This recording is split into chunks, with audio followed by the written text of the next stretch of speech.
Morning guys, मेरे सामने एक स्टूडेंट हैं, बताएंगे वो कहाँ से हैं, किस ज़िले में उनका इंटरव्यू है। ओके। और इनका नाम है मनीष कुमार। ठीक है, बिहार डिस्ट्रिक्ट कोर्ट क्लर्क का इनका इंटरव्यू है। मैं कम इन सर से स्टार्ट करते हैं। Sir, yes please come. Good morning sir. Very good morning. आप किस ज़िले से हैं? Thank you sir. सर मैं भागलपुर जिला से हूँ। भागलपुर जिला से हैं। इंटरव्यू कहाँ है आपका? इंटरव्यू मेरा सर पटना में है। ओके, अपना इंट्रोडक्शन दीजिए, briefly introduce yourself. Sir my name is Manish Kumar. I am from Bhagalpur district of Bihar. I have done my graduation in 2019 from Magadh university बोध गया, economics honours. I have three siblings. My father is a shopkeeper and my mother is a housewife.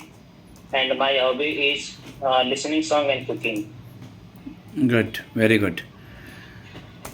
In which year you have completed your graduation? The 2019. 2019. After that, what you have did till now? उसके बाद अब तक आपने क्या किया? Sir, can I speak in Hindi? जी बताएं, हिंदी में, कोई दिक्कत नहीं है। सर उसके बाद मैंने सर विभिन्न प्रतियोगी परीक्षाओं का तैयारी कर रहा हूँ सर, जिसमें मेरा सर कई एग्जाम में सिलेक्शन भी हुआ पर फाइनल मेरिट नहीं हो पाया। अगर एग्जाम्स की बात करें तो सर जैसे एनटीपीसी एग्जाम दिया था, रेलवे लेवल 1 का एग्जाम दिया था, और रिसेंटली मैंने सर फोर्थ ग्रेड का भी एग्जाम दिया, जिसमें मैं स्किल टेस्ट तक पहुँचा और वहाँ मेरा सर टाइपिंग नहीं हो पाया, इसलिए मैं वहाँ से नहीं पाया मेरा। गुड। कुछ इकोनॉमिक्स का नाम बताएंगे आप? इकोनॉमी के स्टूडेंट हैं। जी सर बता सकते हैं। बताएं, इंडिया के बताएं। इंडिया के सर प्रोफेसर अमर्त्य सेन और प्रोफेसर अभिजीत बनर्जी। और अमर्त्य सेन के बारे में कुछ डिटेल, अमर्त्य सेन जी ने क्या किया था? इकोनॉमिक्स का नोबेल किसी को मिला है इंडिया में? जी सर। किसको मिला है? प्रोफेसर अमर्त्य सेन को मिला था 1998 में। किस लिए, क्या पर्पस था मनीष जी? सर वो था, सॉरी सर दिमाग में नहीं आ रहा। देख लीजिएगा, इंडिया में नोबेल मिला, किस पर्पस में मिला तो पूछेंगे ना। ठीक है। जीडीपी जीएनपी में क्या डिफरेंस है? सर जीडीपी किसी भी देश, जीडीपी का सर फुल फॉर्म होता है ग्रॉस डोमेस्टिक प्रोडक्ट, यानी सर किसी भी देश में किसी भौगोलिक क्षेत्र के अंदर एक वर्ष में उत्पादित कुल वस्तुओं एवं सेवाओं के अंतिम मूल्य को सर जीडीपी कहा जाता है। और जीएनपी सर वो होता है, जीडीपी में अगर अदर कंट्रीज में अगर हमारे कोई भारत का अगर इनकम आ रहा है तो उसको ऐड करना होता है, और हमारे देश में जो अदर कंट्रीज का जो आय है उसको घटाना होता है। Good, very good. अभी ये कौन सा फिनेंशियल ईयर चल रहा है? ये जो फिनेंशियल ईयर चल रहा है, जब बजट जारी हुआ होगा तो ये कौन सा फिनेंशियल ईयर है? ये सर 2024-25। 2025-26 चल रहा है ना बाबू। 24-25 तो बीत गया। इकोनॉमिक जिसका सर्वे हुआ 2024-25 तो खत्म, 25 तो अब मार्च तक ही था।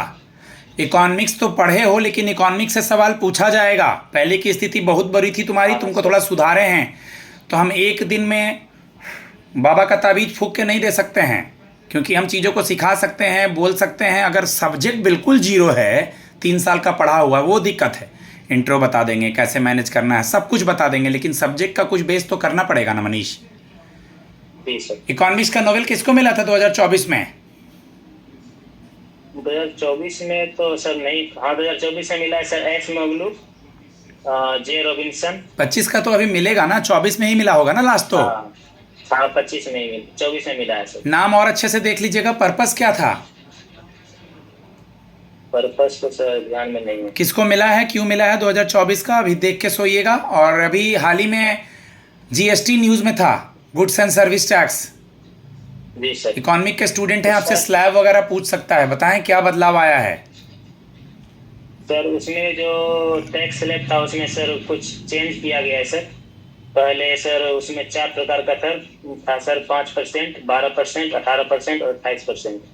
अब इसमें बदलाव किया गया है सर, इसमें 5% और फिर 18% और 40% कर दिया गया सर। गुड। और 40% में सर नशीले पदार्थ को रखा गया है। कब मनाते हैं जीएसटी डे? 1 जुलाई। डायरेक्ट टैक्स और इनडायरेक्ट टैक्स का एग्जाम्पल? डायरेक्ट टैक्स सर इतना सोचना पड़ेगा बेटा। डायरेक्ट टैक्स में इनकम टैक्स हो गया, वेल्थ टैक्स हो गया, सैलरी हो गया, इनकम मतलब सैलरी। और इनडायरेक्ट टैक्सेस में जो आपका हो गया इंटरटेनमेंट टैक्स हो गया, ठीक है, जो डायरेक्टली पे नहीं कर रहे हैं। एग्जाम्पल्स पता होने चाहिए। इकोनॉमिक्स थोड़ा पढ़िए, इकोनॉमिक्स पढ़ लीजिए, टैक्स स्लैब देख लीजिएगा। बजट में आता है ना कि इतना लाख तक नील है, इतना से इतना लाख तक 10% है, टैक्स स्लैब, कुछ टर्म्स, इकोनॉमिक्स का नोवेल, ये सब सारा इकोनॉमिक्स पढ़ के सोइए, क्योंकि पटना में है खासकर, और हर जगह सब्जेक्ट पूछा जा रहा है। सब्जेक्ट नहीं बताइएगा दिक्कत हो जाएगा। आप मुझे बता दीजिए कि इस जॉब में आपकी पोस्टिंग किसी भी जिले में कर देंगे, कैसे मैनेज करेंगे आप? सर मैं 2016 से ही सर मैं घर से बाहर रह के प्रिपरेशन कर रहा हूँ, तो सर मैं चीज़ों को हैंडल अच्छे तरीके से कर सकता हूँ। मैं खुद से खाना ही बना सकता हूँ सर, तो मैं कहीं भी रह के अपना काम कर सकता हूँ। Good, very good. आपकी क्या क्वालिटी है?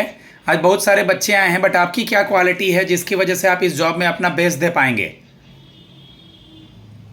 सर मैं किसी से तुलना तो अपना नहीं कर सकता सर। मैं इतना कह सकता हूँ कि सर मैं ऑनेस्ट हूँ, और मैं अपने काम के प्रति बहुत संवेदनशील रहता हूँ सर, और मैं कोई भी काम बहुत ईमानदारी से करता हूँ।